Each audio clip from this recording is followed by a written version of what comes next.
औज़ुबिल्लाहिमिनश्शैतानिर्रजीम बिस्मिल्लाहिर्रहमानिर्रहीम। Dear students, अस्सलाम वालेकुम। उम्मीद है आप सब खैरियत से होंगे। तो हम पढ़ रहे थे 7th की साइंस यूनिट 2 पढ़ रहे थे, जिसमें 7th की साइंस का यूनिट 2 जो था वो डाइजेशन और रिस्पिरेशन के बारे में था। तो डाइजेशन का हमारा टॉपिक कंप्लीट हो चुका था कि डाइजेस्टिव सिस्टम के बारे में हमने पढ़ लिया था और डाइजेस्टिव डिसऑर्डर्स के बारे में हमने पढ़ लिया था। आज का हमारा टॉपिक है रिस्पिरेटरी सिस्टम, यानी कि हमारे सांस लेने के अमल के बारे में या एनर्जी रिलीजिंग अमल के बारे में। तो ये आज का हमारा टॉपिक हम शुरू करते हैं। कह रहे हैं कि your body needs continual supply for energy from your digested food. कह रहे हैं कि आपकी बॉडी जो है उसको मुसलसल सप्लाई की जरूरत होती है ऑफ एनर्जी की मुसलसल हमारे बॉडी को जरूरत होती है फ्रॉम योर डाइजेस्टेड फूड। हमारे डाइजेस्टेड फूड में से जो एनर्जी हमारा बॉडी हासिल करता है उसको हमारे बॉडी क्या होती है जरूरत होती है, नीड होती है मुसलसल। कह रहे कि it is done by oxygen gas which helps in releasing energy from food and the process is called respiration. और ये अमल कैसे पूरा होता है? कह रहे हैं कि इट इज डन, ये अमल होता है बाय ऑक्सीजन गैस के जरिए से। जो हम ऑक्सीजन गैस हमारे एनवायरनमेंट में से हम जो ऑक्सीजन गैस लेते हैं अपने अंदर, तो उस गैस के जरिए से ये अमल मुकम्मल होता है। विच हेल्प्स, यही ऑक्सीजन गैस जो मदद करता है हमारी इन रिलीजिंग एनर्जी को रिलीज करने में। ये ऑक्सीजन गैस ही है जो हमारी क्या करता है, हेल्प करता है फ्रॉम फूड में से एनर्जी को रिलीज करने में। ये ऑक्सीजन गैस हमारी हेल्प करता है और इस प्रोसेस को क्या कहते हैं, ब्रीथिंग या रिस्पिरेशन कहते हैं। यहां पर तो रिस्पिरेशन लिखा हुआ है, तो ब्रीथिंग और रिस्पिरेशन में क्या फर्क है हम आगे पढ़ेंगे। तो कह रहे हैं कि हमारे खाने में से एनर्जी रिलीज करने में जो चीज हमें मदद देता है वो है ऑक्सीजन गैस, और इस अमल को रिस्पिरेशन कहा जाता है। अब ब्रीथिंग और रिस्पिरेशन में क्या फर्क है? हम अक्सर क्या कहते हैं, थोड़ा सा मुश्किल में पड़ जाते हैं कि ब्रीथिंग और रिस्पिरेशन जो है वो दोनों एक ही चीज का इस्तेमाल होता है, लेकिन ऐसा नहीं है। ब्रीथिंग किसे कहते हैं एंड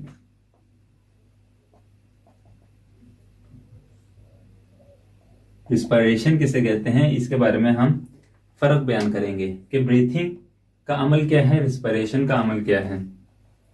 यहां कह रहे हैं कि people often confuse the terms of breathing and respiration. लोग जो है वो अक्सर कंफ्यूज हो जाते हैं इन दो वर्ड्स को लेकर, ब्रीथिंग को लेकर और रिस्पिरेशन को लेकर।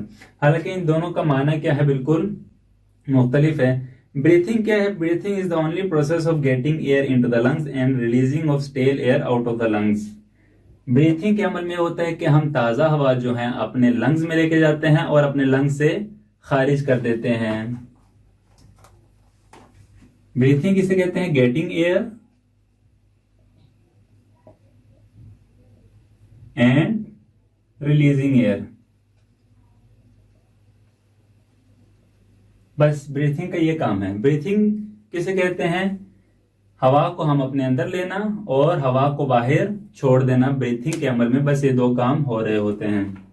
अब इसी तरह रिस्पिरेशन का क्या काम है? ऑन द अदर हैंड, दूसरी तरफ अगर हम देखें रिस्पिरेशन को, ये हम जैसे ऊपर पढ़ चुके हैं कि यही गेटिंग एयर जो हम हवा लेते हैं हमारे एनवायरनमेंट में से, ये ऑक्सीजन गैस ही हमारी मदद करता है। किस चीज में मदद करता है? एनर्जी को रिलीज करने में। हम जो खाना खाते हैं और वो खाना जो डाइजेस्ट होता है वो क्या करता है, हमारे बॉडी में ही एनर्जी को रिलीज करता है मुख्तलिफ पार्ट में, ताकि जिस हमारे बॉडी के जिस पार्ट को जो चीज जरूरत होती है वो फिर वहां से उस एनर्जी को ले लेता है। रिस्पिरेशन में ऑक्सीजन गैस हमारी मदद करता है। अभी कह रहे कि respiration is the process of releasing energy from the food. Respiration क्या है? एनर्जी रिलीज करने का काम है फूड में से। रिलीजिंग एनर्जी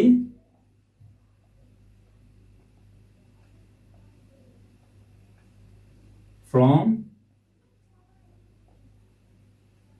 फूड, यानी कि एनर्जी को रिलीज करने का अमल जो है वो रिस्पिरेशन में आता है। ब्रीथिंग में सिर्फ हम हवा अंदर लेते हैं और हवा को बाहर छोड़ते हैं। रिस्पिरेशन में क्या है, हमारे खानों में से एनर्जी को रिलीज करने का काम जो है वो रिस्पिरेशन में होता है। कह रहे हैं कि breathing in and breathing out are the first and last step in the process of respiration. हवा को अंदर लेना और हवा को बाहर फेंकना, यही 2 स्टेप्स हैं रिस्पायरेशन में। रिस्पायरेशन में क्या था, हमने शुरू में पढ़ा कि ऑक्सीजन गैस जो है वो हमारी मदद करता है खानों में से एनर्जी को रिलीज करने में। ये फर्क है इन दोनों में, ब्रीथिंग में और रिस्पायरेशन में। अब हम पढ़ रहे थे अपना रिस्पायरेटरी सिस्टम। रिस्पायरेटरी सिस्टम किसे कहते हैं और इसमें कौन कौन से ऑर्गन जो हैं वो काम करके एक ऑर्गन सिस्टम बनाते हैं। रिस्पायरेटरी सिस्टम कह रहे हैं कि organs of respiratory system, the major organ of respiratory systems are nasal cavity, pharynx and larynx, trachea and bronchi and lungs. इसके 4 ऑर्गन्स हैं। रिस्पायरेटरी सिस्टम में 4 ऑर्गन्स काम कर रहे हैं। फर्स्ट वन क्या है, नेजल कैविटी।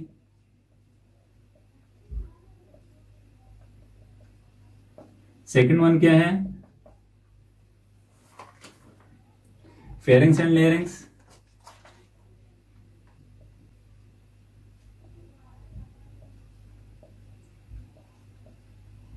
थर्ड वन क्या है, ट्रैकिया है। फोर्थ वन क्या है हमारा, ब्रोंकाई एंड लंग्स।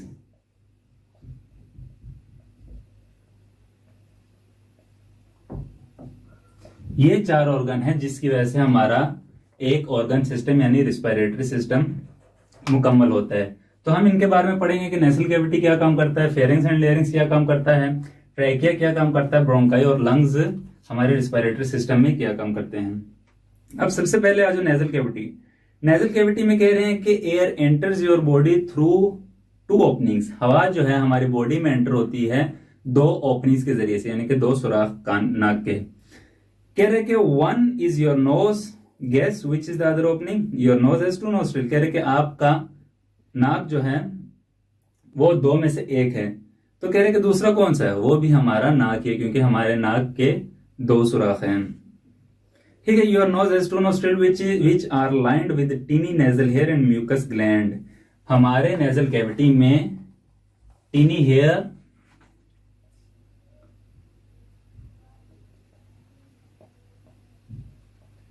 हेयर और म्यूकस ग्लैंड वगैरह पाए जाते हैं हमारे नेजल कैविटी में। ये क्या काम करते हैं, ये कह रहे हैं कि once inside the nostril hair and sticky mucus trap the dust. यानी कि जब हवा जो है हमारे नाक में जाती है तो बाल जो हैं और म्यूकस ग्लैंड जो है, म्यूकस ट्रैप द डस्ट, उस डस्ट को, उस हवा को, हवा में जो भी यानी कि पार्टिकल्स वगैरह होते हैं, मट्टी के या बैक्टीरिया के कोई भी पार्टिकल वगैरह जो होते हैं, हमारे नाक के बाल और म्यूकस यानी कि वो चिपचिपाहट जो है वो उसको क्या कर लेता है, हमारे नाक में ही ट्रैप कर लेता है, फिल्टर कर लेता है। Pollen and other materials in the air, आलूदगी, आलूदा वाली चीजें और पार्टिकल्स वगैरह जो है ये हमारे नाक में ही क्या हो जाते हैं, ट्रैप हो जाते हैं, पकड़ लिए जाते हैं। The hair and mucus also moisten and warm the air passing through the nasal cavity. और जो ये सिर्फ इनका काम जो है सिर्फ उस हवा को फिल्टर करने का काम नहीं होता कि उस हवा में से डस्ट पार्टिकल जो है, पोलन जो है उसको ट्रैप कर लेना, उसको पकड़ लेना, बल्कि टीनी हेयर और म्यूकस ग्लैंड का काम उस हवा को गीला करना, मॉइस्चर यानी आलूदा करना, क्या कहते हैं, रतूबत देना, गीलापन देना, और उसके अलावा उस हवा को गर्म करने में भी, वार्म करने में भी ये टीनी हेयर और म्यूकस ग्लैंड क्या करते हैं, अमल में आते हैं, काम करते हैं। ये हमारा हो गया नेजल कैविटी। नेजल कैविटी में टीनी हेयर और म्यूकस ग्लैंड ये काम करते हैं। अब नेक्स्ट स्टेप हमारा है फेरिंग्स और लेरिंग्स। फेरिंग्स और लेरिंग्स क्या काम करते हैं, कह रहे हैं कि the moist, warm and clean air now moves into the throat और फेरिंग्स। कह रहे हैं कि अब जो हवा जो है वो मॉइस्ट हो चुकी है, गीलापन हो चुका है, वार्म गर्म हो चुका है, एंड क्लीन और साफ जो हो चुका है हमारे नाक में, उसके बाद वो हवा जो होती है हमारे फेरिंग्स की तरफ आ जाती है, थ्रोट यानी गले की तरफ, फेरिंग्स की तरफ आ जाती है। कह रहे कि next to the pharynx is the upper part of your wind pipe. कह रहे कि फेरिंग्स से थोड़ा सा आगे जाएं तो वहां पर विंड पाइप आती है हमारी, विंड पाइप यानी हवा की नाली। फेरिंग्स जो है हमारा खाना, अभी मैं फेरिंग्स के बारे में बताता चलूं। फेरिंग्स जो है ये एक ही नाली है जहां से हमारा खाना और हवा जो है वो गुजरता है हमारे गले तक।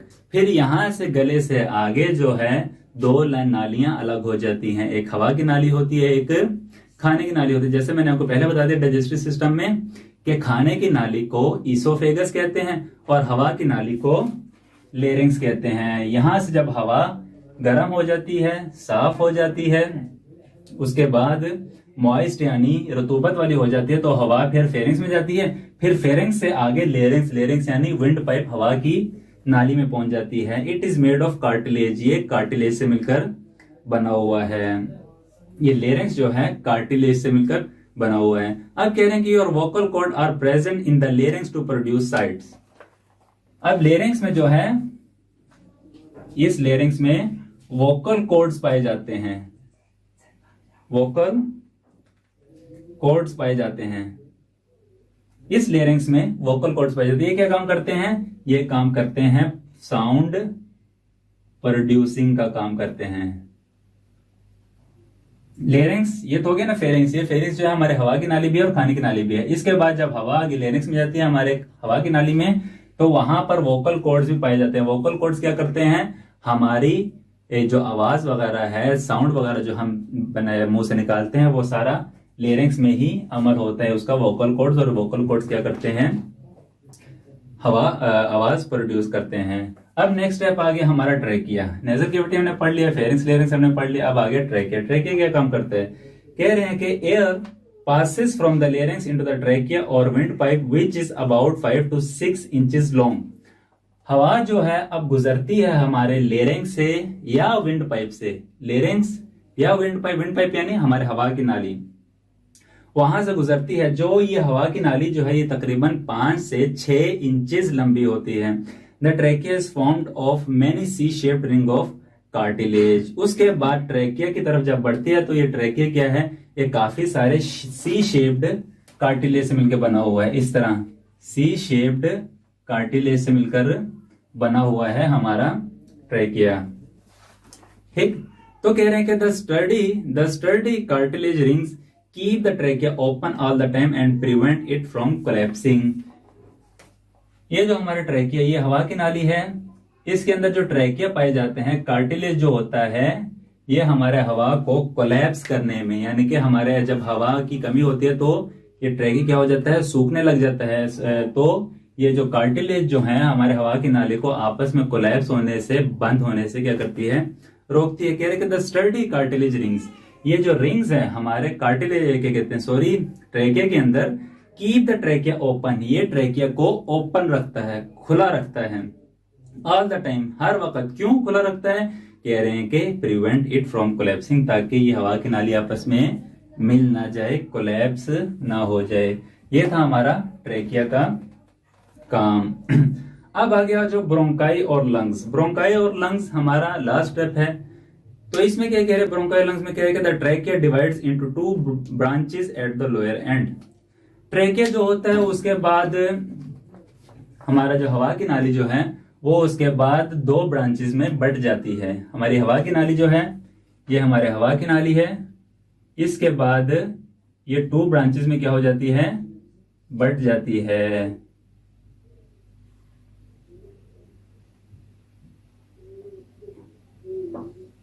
ठीक है, यहां से ये हमारा ट्रैकिया है, उसके बाद ये 2 नालियों में क्या हो जाती है? बट जाती है। Each one is called bronchus. इसको भी, ये हर एक क्या है? इसको भी ब्रोंकस बोलेंगे।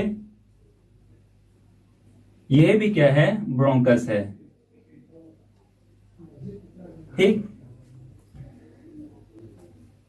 कह रहे कि bronchi carry air into the lungs. Bronchi जो है, ये ब्रोंकाई जो है, ये एक को ब्रोंकस बोलेंगे, दोनों को ब्रोंकाई कहा जाएगा। ये दोनों ब्रोंकस जो है ये क्या करते हैं? कैरी एयर, एयर को हमारे लंग्स तक पहुंचाते हैं। Your lungs are 2 branch into smaller and smaller tubes called bronchioles. अब यहां से आगे हमारे your lungs are 2 balloon like structure present in the chest cavity. हमारे लंग्स जो हैं वो 2 बलून लाइक स्ट्रक्चर, यानी कि बलून की तरह, गुब्बारे की तरह के 2 स्ट्रक्चर्स हैं जो हमारी चेस्ट कैविटी में, हमारे सदर में पाई जाती है, यानी कि हमारे सीने में पाई जाती है। इसको हम आगे से ऐसे कर सकते हैं। ये हमारे क्या हैं? लंग्स हैं। ठीक है, ये हमारे आगे लंग्स। अब कह रहे हैं कि in each lung, her lung में, ये हमारे क्या है? लंग्स है। हर लंग में क्या कह रहा है, the bronchus continue to branch into smaller and smaller tube called bronchioles. हर लंग्स में ये ब्रोंकस जो है वो छोटे से छोटे, उसमें अभी यहां से एक नाली आ रही थी, अभी यहां से क्या हो गई, तकसीम होनी शुरू हो गई। ठीक है, ये आगे मुस्तकिल डिवाइड होनी शुरू हो गई, जिसे क्या कहते हैं, ब्रोंक्यूल्स बोला जाता है। ये क्या है, ब्रोंक्यूल्स। इनको क्या कहते हैं, ब्रोंक्यूल्स। ठीक, अब कह रहे कि each bronchiole end in grape like cluster of tiny thin walled balloon called alveoli. अब यही ब्रोंक्यूल जो हैं ये मुसलसल आगे छोटे लोब्स में क्या हो जाती हैं, बट जाती हैं। यही क्या कहते हैं, ब्रोंक्यूल्स आगे छोटे बलून्स में क्या हो जाती हैं, दोबारा तकसीम हो जाती हैं, जिन्हें क्या कहा जाता है, एल्वियोलाई कहा जाता है। एल्वियोलाई। अब इन्हीं बलून्स को क्या कहेंगे, एल्वियोलाई कहा जाता है। अब यहां से हमने पढ़ लिया था कि हमारा लंग्स जो है वो दो बलून लाइक स्ट्रक्चर हैं। ठीक है, उसके बाद हमारे लंग्स में हर ब्रोंकस जो है वो डिवाइड होता है किसमें, छोटे छोटे ब्रांचेस में, जिसे क्या कहा जाता है, ब्रोंक्यूल्स कहा जाता है। उसके बाद ईच ब्रोंक्यूल, हर ब्रोंक्यूल जो है ends in grape like cluster tiny thin walled balloon. वो फिर वहां से ब्रोंक्यूल जो है वो खत्म हो जाते हैं छोटे छोटे बलून लाइक क्लस्टर में, यानी कि छोटे छोटे लोब्स में, जिन्हें क्या कहा जाता है, एल्वियोलाई कहा जाता है। ये रहा एल्वियोलाई। कह रहे कि microscopic capillaries surround the alveoli. Capillaries जो हैं, कैपिलरीज किसे कहते हैं, वो छोटी छोटी जो होती है नालियां, या उसे आप कहें कि वेन्स वगैरह जो हैं वो एल्वियोलाई के गिर्द क्या हुई होती हैं, घिरी हुई होती हैं। Oxygen of air enter the blood and carbon dioxide of the blood carbon leaves the blood in the alveoli. अब हमारा जो ऑक्सीजन जो है हमारे लंग्स तक पहुंचता है और लंग्स से वापस आता है, क्या ऐसे ही जाता है और ऐसे ही वापस आ जाता है? नहीं, कह रहे हैं कि oxygen of the air इंटर्स the blood and carbon dioxide of the blood leaves the blood in the alveoli. हवा में जो ऑक्सीजन हम लेते हैं वो हमारे जब अंदर जाता है वो हमारे खून में दाखिल हो जाता है। एंड यानी कि oxygen of the air इंटर्स the blood, हवा का जो ऑक्सीजन है वो हमारे ब्लड में दाखिल हो जाता है। And carbon dioxide of the blood leaves the blood, और पहले जो ऑक्सीजन हमने लिया हुआ था, वो कार्बन डाइऑक्साइड जो बना हुआ था, वो उस खून को क्या कर देता है, छोड़ देता है इन द एल्वियोलाई, एल्वियोलाई में। अभी हमने जो ऑक्सीजन वगैरह ली, यहाँ पर आकर खून में मिल जाता है ऑक्सीजन, और पहले से जो ऑक्सीजन मौजूद था हमारे एल्वियोलाई में वो कार्बन डाइऑक्साइड बन गया, और ये वापस यहां से क्या हो जाता है, बाहर की तरफ निकल जाता है। Carbon dioxide leaves your body when you breathe out. कह रहे कि कार्बन डाइऑक्साइड जो हमने ब्रीथ इन किया हुआ था, हमने ऑक्सीजन जो अंदर लिया हुआ था वो अंदर जाके कार्बन डाइऑक्साइड बन गया, और कह रहे हैं कि कार्बन डाइऑक्साइड हमारी बॉडी को छोड़ देता है कब, जब हम सांस को बाहर छोड़ते हैं या बाहर की तरफ फेंकते हैं। ये था हमारा आज का टॉपिक रिस्पायरेटरी सिस्टम के बारे में। रिस्पायरेटरी सिस्टम में हमने पढ़ा differentiate between respiration and breathing. वो दोनों का हमने पढ़ लिया था। ब्रीथिंग किसे कहते हैं, हवा का अंदर लेना और हवा का बाहर छोड़ना। और रिस्पायरेशन किसे कहते थे कि खानों में से एनर्जी को रिलीज करने में जो चीज मदद देती है वो है ऑक्सीजन, यानी कि एनर्जी रिलीजिंग प्रोसेस को रिस्पायरेशन कहते हैं। अब इस तरह रिस्पायरेटरी सिस्टम में हमारे 4 ऑर्गन काम कर रहे हैं। एक है नेजल कैविटी, एक है फेरेंक्स लेरिंक्स, एक है ट्रैकिया, एक है ब्रोंकाई और लंग्स। नेजल कैविटी में क्या पाया जाता था, टीनी हेयर और म्यूकस ग्लैंड वगैरह होते थे, जो हमारे हवा को क्या करते थे, मॉइस्चर करते थे, क्लीन करते थे, और उसके बाद वार्म अप करते थे, गर्म करते थे, छोड़ देते थे उससे आगे। फिर जब फेरेंक्स पहुंचता था, फेरेंक्स यानी गले की नाली, उसके बाद जब लेरिंक्स में जाता था, लेरिंक्स यानी हवा की नाली में जब जाता था, तो वहां पर वोकल कॉर्ड वगैरह पाए जाते हैं। वोकल कॉर्ड यानी जो साउंड प्रोड्यूस वगैरह करते हैं, जहां से साउंड प्रोड्यूस होता है, फिर हवा के जरिए से वो साउंड क्या होता है, प्रोड्यूस होता है। उसके बाद हमने पढ़ा था ट्रैकिया के बारे में। ट्रैकिया क्या है, ट्रैकिया एक हवा की नाली है जो 5 से 6 मीटर लंबी है, नीचे आकर यानी कि वो दोबारा 2 चीजों में तकसीम हो जाती है, जिसे क्या कहते हैं, ब्रोंकस कहते हैं। क्या कहते हैं, ब्रोंकाई। कहते तो ब्रोंकाई है, दोनों को ब्रोंकाई कहते हैं, लेकिन जब अलग अलग हो जाता है सिंगुलर नेम इसका ब्रोंकस कहा जाता है। जब ये ट्रैकिया जैसे नीचे है और ये तकसीम हो गया तो ये 2 ब्रोंकस में तकसीम हो गया, और ब्रोंकस जो है वो आगे मजीद छोटे छोटे ब्रांचेस में तकसीम हो जाता है, जिसे ब्रोंक्यूल्स कहते हैं। ठीक है, और ब्रोंक्यूल्स जो है वो मजीद आगे छोटे छोटे एल्वियोलाई में तकसीम हो जाते हैं, जिन्हें क्या कहा जाता है, एल्वियोलाई कहा जाता है। और इन्हीं एल्वियोलाई में ऑक्सीजन जो है वो ब्लड ब्लड में ऑक्सीजन जो है वो एंटर होता है इन्हीं एल्वियोलाई में, और पहले से जो कार्बन डाइऑक्साइड हमारे ब्लड में था वो इन्हीं एल्वियोलाई में से हमारे जिस्म से पास आउट हो जाता है, गुजर जाता है। उम्मीद है आप लोगों को समझ आई होगी। अगर कोई सवाल हो तो पूछिएगा। अल्लाह हाफिज।